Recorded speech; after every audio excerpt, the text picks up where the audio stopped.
In this next video, I share 5 key insights that you absolutely must know, and not only know, but embrace and absorb if you're going to win in your struggle with diabetes. These principles make up the bedrock, the foundation for victory over diabetes, and without them, you will never truly succeed.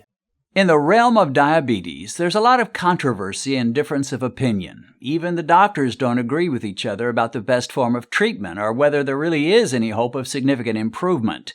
But I want to share with you 5 basic points which, if you really take these to heart, can give you the courage, the motivation, and at least some of the knowledge you need to overcome the monster of runaway blood sugar.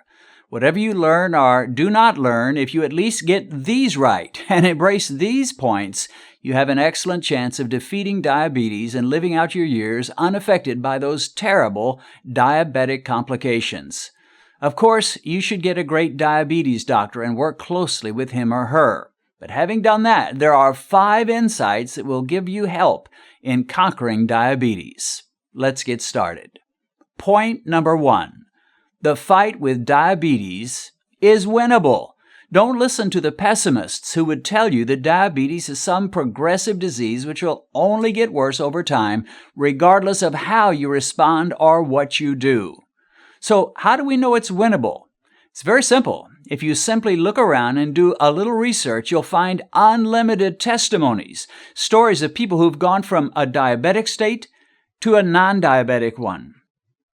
I want to share with you a few testimonies that have come to me by email from people who have been so helped just by reading my little book, 60 Ways to Lower Your Blood Sugar, and applying those principles.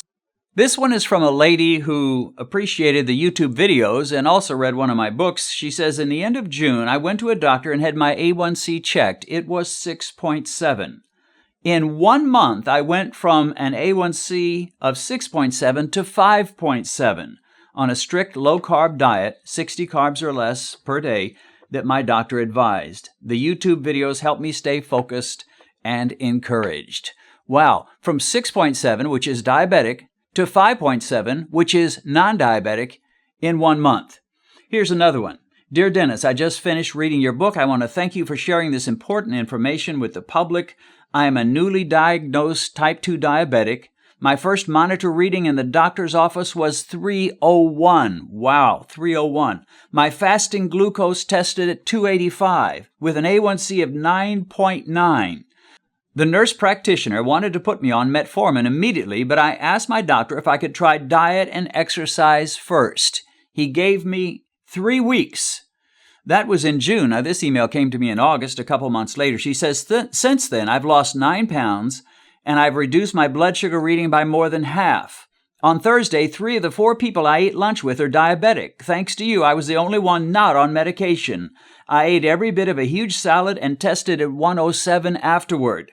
My reading last night after supper was 95. Now, I'm not trying to just toot my own horn and say that, my book saves everybody. And there are people who go a whole different route than the one I've gone, and they get results as well. Let me share a couple of reviews to Joel Fuhrman's book, The End of Diabetes. Fuhrman is basically a vegan doctor, so he goes an entirely different route, but there are some amazing testimonies of people who followed his way. This one says, I hardly ever write reviews, but I feel compelled to share my wife Robin's experience after 5 weeks on Dr. Fuhrman's diet. At 190 pounds and 5 feet 8, she was 50 pounds overweight. She's been on, he lists the medication she's been on for blood sugar, for blood pressure, so forth. He says her last A1C was 9.5. Most of her fasting blood glucose readings were above 200. But after 5 weeks, he says she's off all medications. Her last blood pressure reading was 117 over 78. Her fasting glucose hovers around 90 to 100, and she's lost 15 pounds. So that's going a different route, but still getting results. Well, we're not going to get into the low-carb versus vegan controversy in this video, but one thing is sure. People all over the world are finding ways to conquer diabetes and get their blood sugar levels back down into the normal range. And guess what? These people are not freaks or special cases. They're ordinary men and women who took diabetes seriously, and they found deliverance and victory. And there's no reason on this earth that you too, my friend, cannot be one of these folks. Point number 2. Changes will have to be made. Most of you have probably heard of the famous definition of insanity, which is to continue doing things as you always have and expect different results. For some bizarre reason, some folks, after being diagnosed as diabetic, are frozen into paralysis and simply hope that maybe it'll just go away, or maybe they'll be one of the lucky ones who never experience diabetic complications like failing eyesight, failing kidneys, feet pain, poor circulation, and so forth. If this is your thinking, you're living in a fantasy world. Diabetes is a lifestyle disease. Granted, some people are more genetically inclined toward it than others, but there are entire cultures and groups of people where type 2 diabetes doesn't exist. What is causing our current epidemic of diabetes, pretty much all over the world, is lifestyle. Lifestyle, lifestyle. And at the heart of that lifestyle that is killing you is diet, diet, diet. If you want any hope of overcoming diabetes, you'll have to make some changes. There's no way around it. It is your current lifestyle and diet that has brought you to this place. And if you think you can just keep on doing as you've always done and eating as you've always eaten and somehow magically diabetes will disappear, you are badly mistaken. We human beings love to keep up with patterns of living we've established over decades. But it is that very pattern of living that is killing you. That pattern must be radically, thoroughly, and forcefully changed. Get ready for some changes. Point number 3. Some sacrifices will have to be made. A sacrifice is, by definition, the giving up of something you enjoy. For example, if you hate Brussels sprouts and someone demands you give up Brussels sprouts, don't complain about the terrible sacrifice you've made. That was no sacrifice at all. But to thoroughly defeat diabetes, you're almost surely going to have to give up some foods that you love and have loved all your life. I haven't eaten a donut in over 15 years. Not because I don't love donuts, but because I know they're a nightmare for my blood sugar.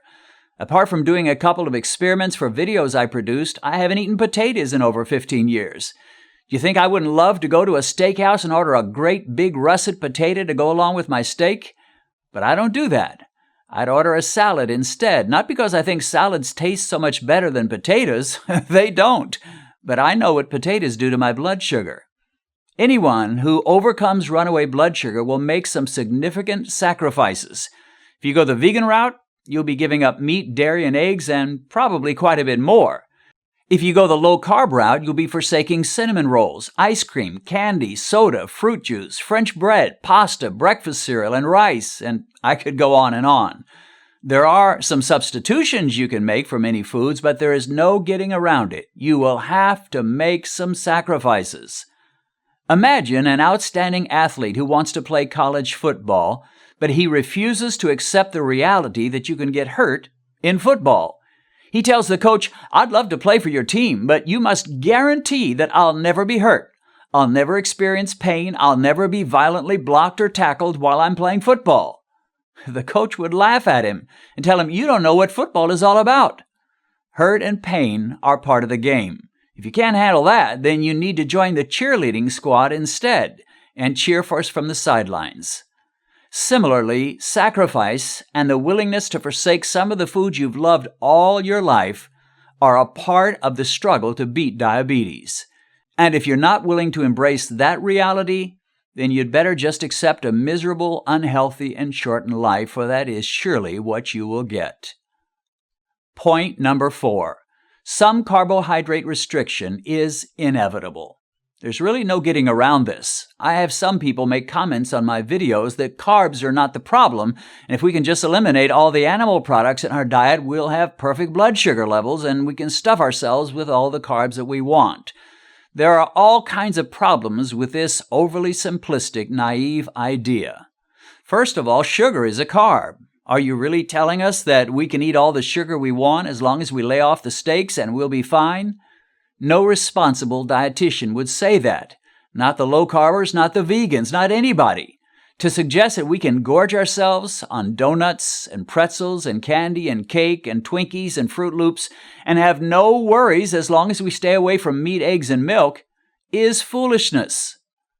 Dr. Joel Fuhrman is a popular doctor who essentially advocates a vegan diet.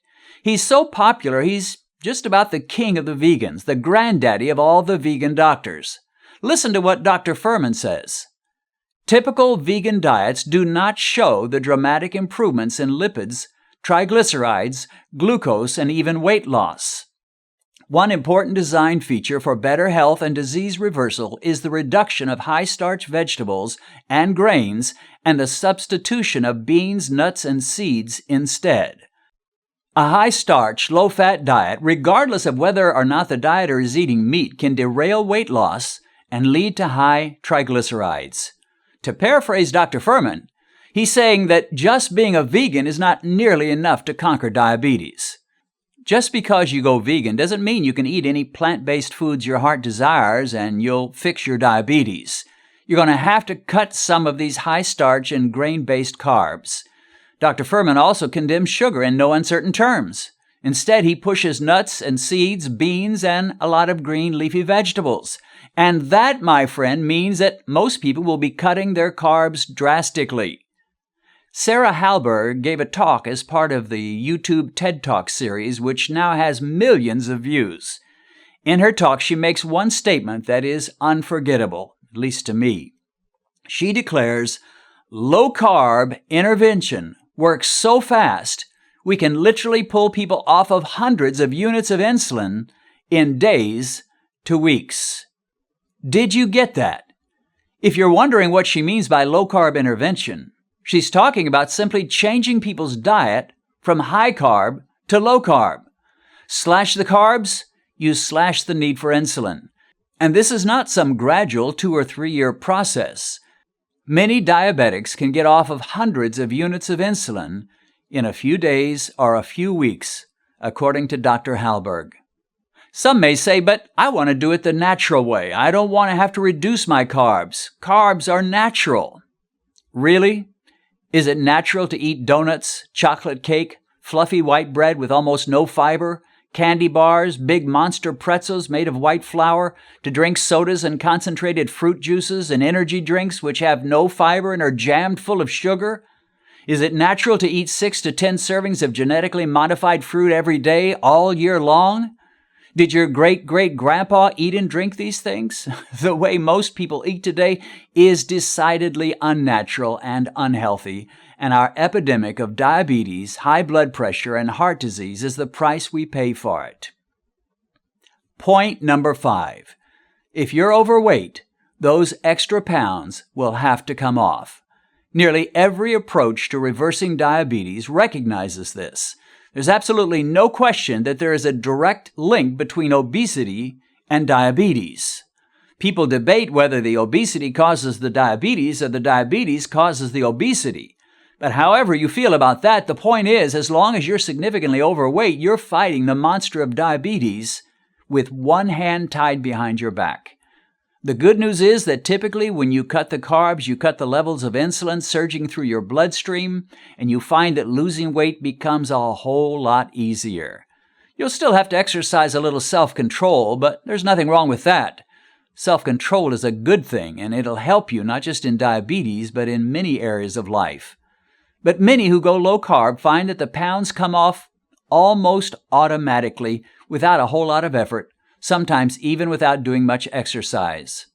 And speaking of exercise, I haven't mentioned it in these 5 points, not because exercise isn't helpful, it is, but diet is so much more important that this is where we must begin. We have to get our diet in order first and foremost. And while you're doing that, walk, use a treadmill or an elliptical trainer if your doctor approves, or whatever you like, but remember that diet is king in this issue. It is where the victory is either gained or lost. So these are the 5 must-know points to keep in mind as you begin your fight with high blood sugar. To review these points, number 1, this fight is definitely winnable. 2, changes will have to be made. 3, you'll have to make some sacrifices. 4, some carbohydrate restriction is necessary. And 5, get to the proper weight. There's one other bonus point I'll throw in that is really more important than any of the others. Ask God to help you. Invite divine assistance. God is for you. He's not against you. And as you learn in the Scriptures, God is very much pro-health and pro-healing. Well, that's it. If you've been diagnosed as diabetic, don't drown in despair. Diabetes is not the unbeatable terror that you thought it was. When I was a kid, a little boy named Billy used to bully me and push me around. I hated it. And then one day I made an amazing discovery. Instead of simply taking it, I fought back and I got the best of him. It turned out that Billy wasn't nearly as tough as I thought he was. After that, for a little while, I sort of repaid the favor and picked on him for a while. I know I shouldn't have done that, but it was so thrilling to know I could handle this guy. That's about how diabetes is. Don't underestimate it for sure. It can rob you of everything that's precious in your life, including your life. But if you take the right steps, it's not quite as tough as you think it is. You can beat it. In this video, I share highlights from an extremely popular talk given on YouTube by Dr. Sarah Hallberg.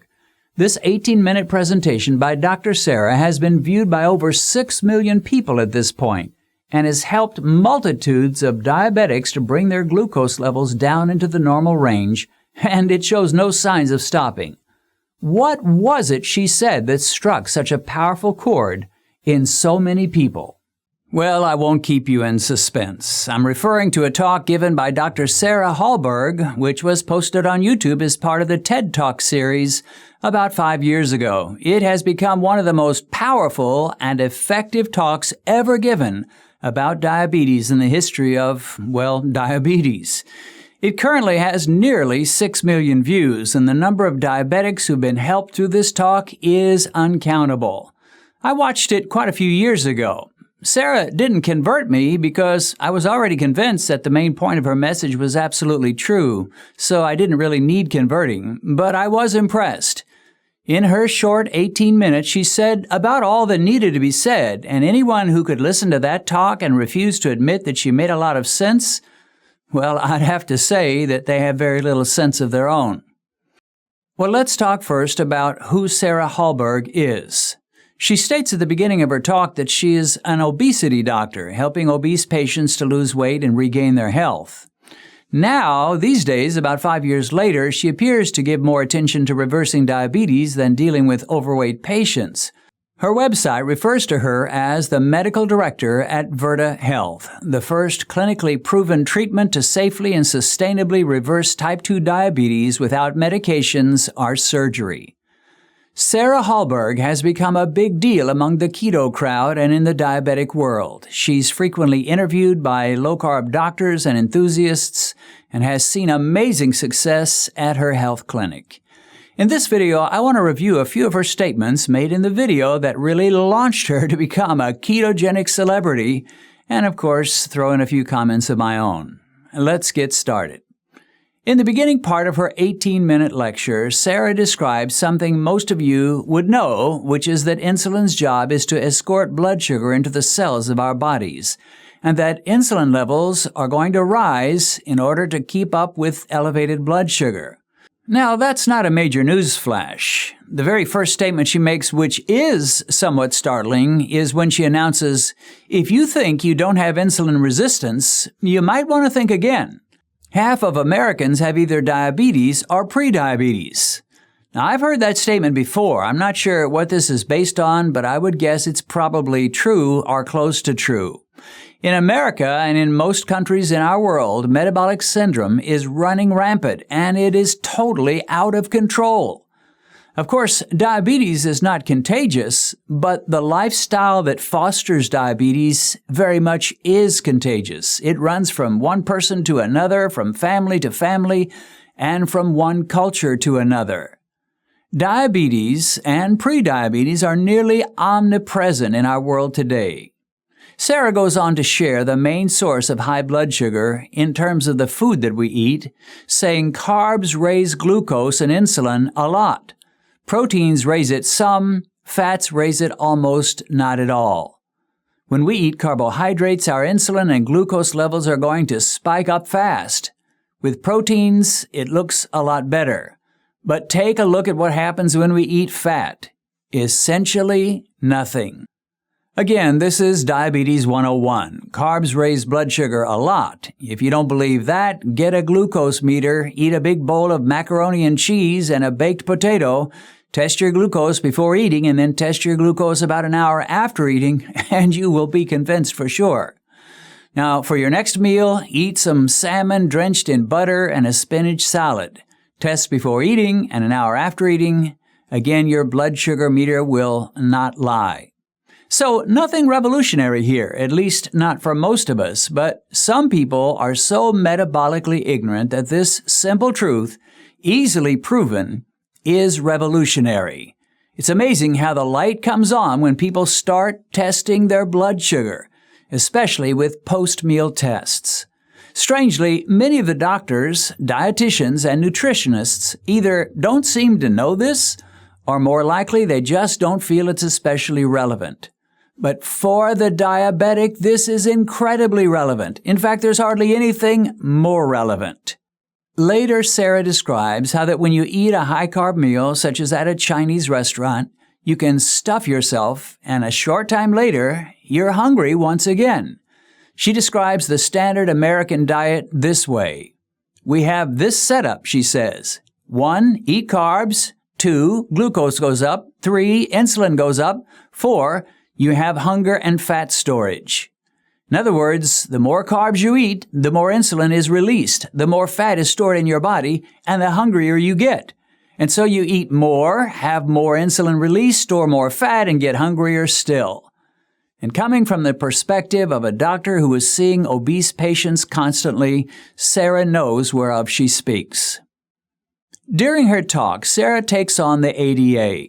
In her first comment, she doesn't mention them by name, but we all know whom she's referring to, as she says, let's focus just on type 2 diabetes. Because the general recommendations are to tell type 2 diabetics to consume 40 to 65 grams of carbohydrates per meal, plus more at snacks. Trust me on this, that's a lot of carbs. We are essentially recommending that they eat what's causing their problem. Sound crazy? It really, really is. Some people might argue that carbs are not causing the problem. Insulin resistance is.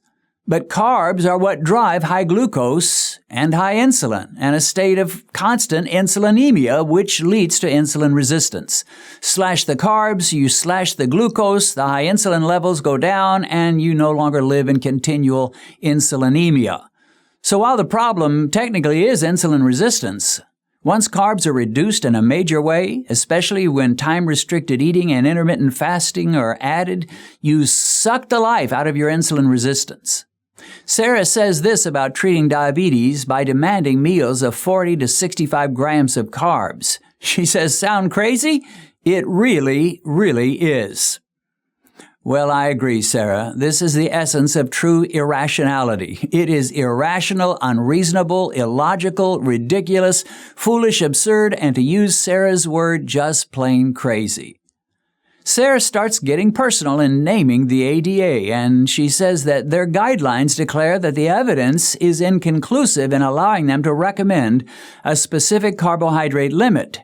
Yet, she says those guidelines go right on to say what we all know. Carbohydrate intake is the single biggest factor in blood sugar levels and therefore the need for medication. In other words, they admit that the more carbs you eat, the higher your glucose levels and the more medicine you will need to take. Sarah states these guidelines go on to say, hey, look, if you're taking certain diabetes medications, you'll have to eat carbs, otherwise your blood sugar can go too low. So, according to Sarah, you have a vicious cycle that looks like this. Eat carbs, so you have to take medicine. Then you have to eat more carbs so you avoid the side effects of those medications. And around we go. Anybody who knows much about diabetes and how so many of the so-called experts have traditionally treated diabetes can hardly argue with what she's saying. It is so sensible, so powerful, and so plain that most children could see it. Sarah tells how at her clinic they encourage their patients to drop their carb intake significantly and says that their need for insulin drops in a hurry. And then she makes the one statement that I have never forgotten. I believe this one statement is the most powerful thing she says throughout the entire talk. And I'm going to let her say it in her own words. Low-carb intervention works so fast that we can literally pull people off of hundreds of units of insulin in days to weeks. Low-carb intervention works so fast that we can literally pull people off of hundreds of units of insulin in days to weeks. And to me, that is at the heart of what it takes to beat diabetes. Now, I'm going to admit something. I love things that work, and I hate things that don't work. If I've tried something several times and it has never worked for me, I'm ready to look for a new solution and toss that old way into the trash. Give me something that works. And cutting carbs works for diabetics. Sarah did a study with 50 of her type 2 diabetic patients put on low-carb, high-fat diets, and then she compared it with 50 diabetics treated with a standard ADA-recommended diet. After 6 months, not only did they find a significant metabolic advantage for the low-carb group, but a huge cost savings. How did they save money? Sarah says, our analysis showed that our patients could save over $2,000 a year just on the diabetes meds they were no longer taking. The low-carb group were able to decrease their insulin dosage by almost 500 units a day, but the ADA-treated group had an increase in their insulin by almost 350 units a day. Sarah states that this experiment represents two different approaches to this disease. Our group, she says, had the goal of reversing this disease, meaning they need less medication. The second group followed the assumption that diabetes is a progressive disease requiring more and more medicine over time. It's progressive, Sarah says, unless we take away the cause. I love that. Diabetes is progressive unless we take away the cause. And in my thinking, the cause is the lifestyle most of our world has adopted of stuffing ourselves with sweet pastries and candies and chips and bread products and other carbs. We've eaten so many carbs for so much of our lives that our bodies have broken down and now can barely tolerate any carbs at all, even some of the carbs most people would consider healthy carbs like potatoes, rice, and whole wheat bread. We've crossed over some invisible line, and apart from slashing our carbs and limiting our window of eating, we will never be able to get back. But the good news is if we do severely limit our carbs and practice time-restricted eating, we can get back, and often we can get back far sooner than we imagine. Sarah asks a good question. She says, why isn't this the norm? In other words, if this low-carb approach works so amazingly well, why isn't it taught in every medical school, emphasized by every dietitian and nutritionist, and proclaimed all over the world? Well, it is beginning to catch on, and we're certainly hearing more about it than ever before, but at this point, it is not considered the norm for diabetes treatment. What is the norm? Telling people to take their meds, change from white bread to whole wheat bread, change from white rice to brown rice, change from white potatoes to sweet potatoes, and go a little easy on the sugar. But this approach does not work, has never worked, and will never work.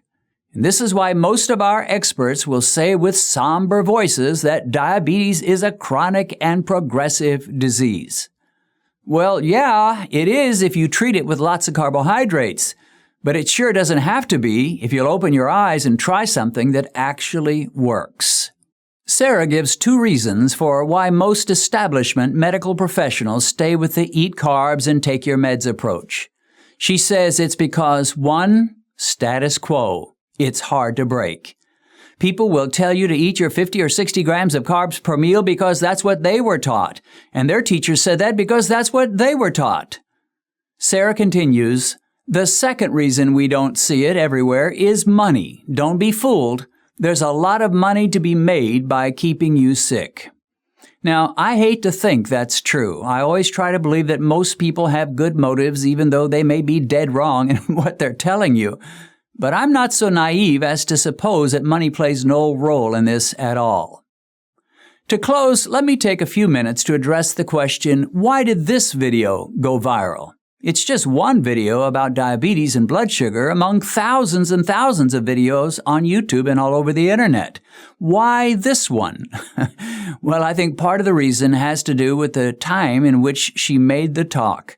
Even though this was made 5 years ago, which is not all that long ago, still we've learned a lot and come a long way since then. Many voices have risen up promoting a low-carb and keto lifestyle. I saw her video shortly after it first came out and I was impressed. When I watched it again to prepare for this video, I was kind of surprised to see there really wasn't anything especially different about what she was saying compared to what so many are saying these days. But 5 years ago, what she was saying was still considered pretty revolutionary. Secondly, Sarah was not afraid to take on the ADA. She didn't just hint that there was some organization out there somewhere that was giving some less than helpful advice to diabetics. She came right out and named the ADA and told exactly what they were saying and why it was dead wrong. And she backed up what she was saying with test results, including a test she did herself with 50 of her own patients, comparing them to 50 other patients adhering to ADA guidelines. And her patients mopped the floor with the ADA patients. Also, Sarah manages to pack a lot of good and powerful information into her 18-minute talk. She obviously thought aloud about what she would say beforehand, and she makes one powerful point after another with such effectiveness that anybody who held a contrary opinion but had an open mind would have no choice but to hold up the white flag of surrender. Again, her name is Sarah Hallberg. I'll leave a link in the description to that original YouTube lecture she did, and I'll also leave a link to her website, which is vertahealth.com, in the description. She has a YouTube channel by the name of Verta Health, plus you can see her giving lectures and interviews on many different YouTube platforms and videos. She's a lady worth getting to know.